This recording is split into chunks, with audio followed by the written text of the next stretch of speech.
मेरे प्रिय लोगों, यीशु मसीह के पवित्र नाम से आप सबको प्रेम भरी बधाई।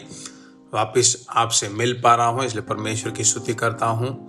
हर दिन पवित्र आत्मा के साथ नामक यह संदेश आपके लिए बहुत ही उपयोगी होगा। क्या परमेश्वर आपसे बात कर रहा है? ऐसा विश्वास करता हूँ कि परमेश्वर आपसे बात करता है।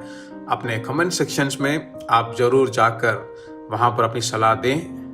वही बहुत मुख्य है। उससे भी बढ़कर इस संदेश को सुनकर आप दूसरों को जब इसे शेयर करते हैं तो बहुत अच्छा लगता है, क्योंकि आखिरी दिनों में हम रह रहे हैं। अपनी खुद की बुद्धि में, अपनी पढ़ाई पे, अपने ज्ञान में, अपने धन के द्वारा जो ज्ञान मिलता है या अपने दोस्तों से जो सलाह मिलती है, इन सभी चीज़ों में जाकर हमें जाके फंस नहीं जाना चाहिए।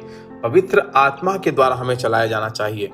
इसलिए परमेश्वर की आत्मा के द्वारा मार्गदर्शन पाना बहुत जरूरी है। ठीक है, आज के दिन परमेश्वर के लोगों, मरकुस रचित सुसमाचार 9वां अध्याय और 28वां वचन आज का वचन है। मैं आपके लिए पढ़ता हूं। जब वह घर में आया तो उसके चेलों ने एकांत में उससे पूछा, हम उसे क्यों न निकाल सके? आमीन। एकांत में उसने उससे पूछा। कुछ चीजों को आप कर सकते हो, कुछ चीजों को आप नहीं कर सकते। जब आपसे नहीं होता है तो आपको नहीं सोचना चाहिए कि मेरे पास वो अनुग्रह नहीं है, परमेश्वर ने मुझे हानर नहीं किया है, शायद मैं परमेश्वर से शायद अलग हो गया हूं। या फिर ऐसा भी सोचते होंगे कि परमेश्वर मुझे त्याग दिया है, छोड़ दिया है। ऐसे उल्टे सोच हमारे दिमाग में आती हैं। तो हमें क्या करना चाहिए? एक दिन आपको समय लेकर पवित्र आत्मा में भरकर आत्मा के साथ आपसे बात करना चाहिए। परमेश्वर एकांत में रहा और उसके चेले जाकर जो है एकांत में बात करते हैं। अब वह हमारे अंदर वो वास कर रहा है। उससे जाकर एकांत में आपको बात करना चाहिए। हे परमेश्वर, मुझसे ये नहीं हो रहा। हे परमेश्वर, इस गुस्से को मैं छोड़ नहीं पा रहा हूँ।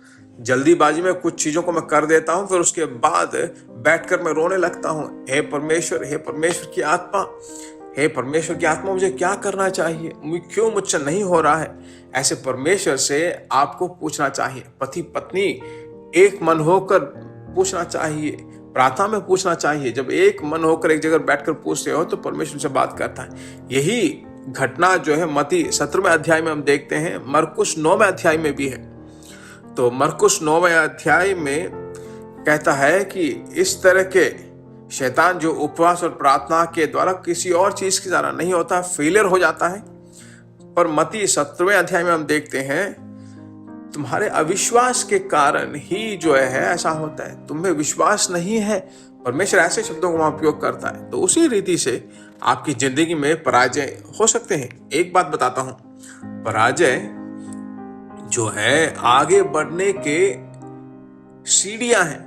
तो आपके पराजयों को आप जय में बदलने वाले हो, क्योंकि आपका उद्धारकर्ता आपके साथ है। विश्वास करते हो? अभी हम प्रार्थना करते हैं। क्यों मुझसे नहीं हो रहा है? क्यों मैं इसे नहीं कर पा रहा हूं? क्यों मैं इसे नहीं कर पाया? क्यों पवित्र जिंदगी नहीं जी पाया? क्यों मैं अपने पापों को भूल नहीं पा रहा, क्षमा नहीं कर पा रहा? परमेश्वर मालूम है क्या कहता है? तुम्हारे जिंदगी में जय देने वाला परमेश्वर आपकी जिंदगी में काम करने वाला है। दाहिने हाथ को उठाकर प्रार्थना करते हैं, हे परमेश्वर, जिन जिन लोगों ने कहा कि मुझसे नहीं हो रहा है, आज के दिन से सीधे सभी चीजें उनकी जिंदगी में पूरे हो। उनके साथ रहकर उनका मार्गदर्शन कर। जय देने वाला परमेश्वर की आत्मा उनके साथ रहकर सही रास्तों में चला।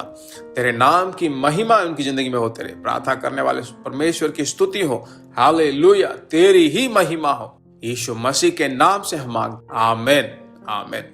अभी आपके मन में एक आनंद भर गया है ना? इसी संदेश को ना समझकर, न समझने लायक, न अनुभव करने लायक बहुत सारे, कितने सैकड़ों हजारों लोग हैं, उनके साथ इसे शेयर कीजिए। परमेश्वर आपके साथ है। परमेश्वर के राज्य को हम लगातार बनाते रहें। परमेश्वर के नाम की महिमा होती रहे। इसको लगातार शेयर करें। God bless you. प्रिय भाइयों और बहनों, आशा करते हैं कि यह संदेश आपके लिए आशीष का कारण बना होगा। और ऐसे संदेशों को सुनकर आशीष पाने के लिए जीसस मीट्स मिनिस्ट्री नामक हमारे YouTube चैनल को सब्सक्राइब करें और प्रार्थनाओं और सलाह के लिए हमें संपर्क करें। हमारा फ़ोन नंबर 9841252836 और 7299546363। Email gbsrobinson@hotmail.com। परमेश्वर आपको आशीष दे।